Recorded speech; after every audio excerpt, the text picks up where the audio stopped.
لا إله إلا الله لا إله إلا الله لا إله إلا الله. Bismillahir Rahmanir Rahim. Isn't it interesting that some spiritual schools in Islam like to end with the opening of the Fatiha, right? Many start with it, and that's appropriate, and one should as well. You can. It's not lazmi, it's not wajib, but we tend to end with it, right? In our particular kind of branch or the silsila, there's a deep and profound meaning in that, right? That in the end we invoke the opening, or that what does this mean for you? Why do we say al-Fatiha at the end? Why do we recite the opening at the end? It's a way to take that what we've realized in the practice outside of the world. Everything in the world. Yes, it's a way to take the opening into your world, your life outside of the practice. As it ends the practice, we are now take the opening with us. It's a good way to put it.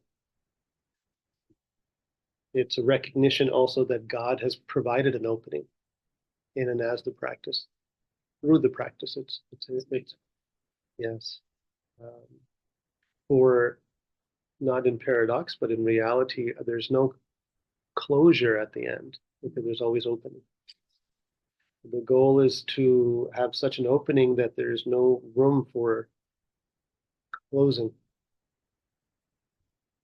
You can call it a goal. Not really a goal. It's just it is an unveiling, right? Because actually, after the practice, we go back to the way your life was. That's the closing. Yes, yes.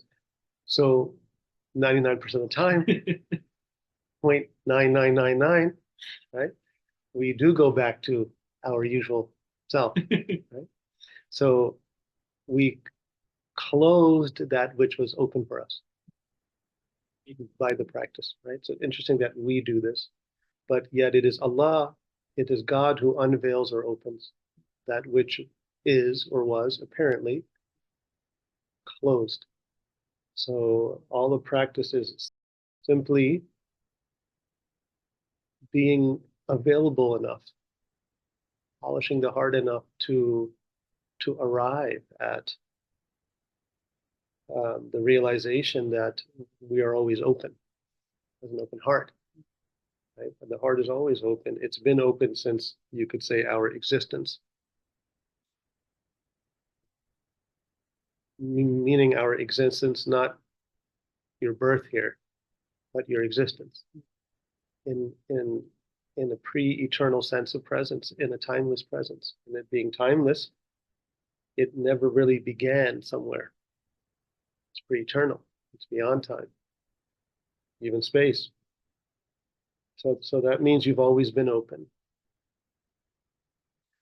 But as yourself, you've always, or you found yourself closed. How were you, or what were you when you were always open? How did you hear God when God said, Alastu bi rabbikum, am I not your Lord? You heard God by God.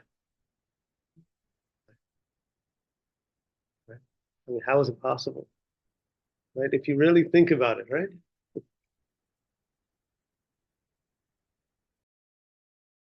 The goal is to realize this, you could say, or is just to, it's a goal because it's a recognition of what is. So this is why we call it a goal, but it's the objective. To see that that you have always been the opening. God's presence within has always been present. So the Fatiha helps this process to embody this opening in our human realm. So then we call upon God, we recognize God as the opener in the phases of the Fatiha. Finally, to the point of human action, to align us to his straight way so that we do not deviate and become unconscious and astray.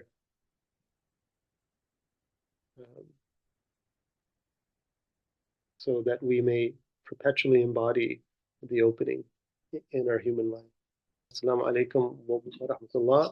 لا إله إلا الله لا إله إلا الله لا إله إلا الله لا إله إلا الله لا إله إلا الله لا إله إلا الله لا إله إلا الله لا إله إلا الله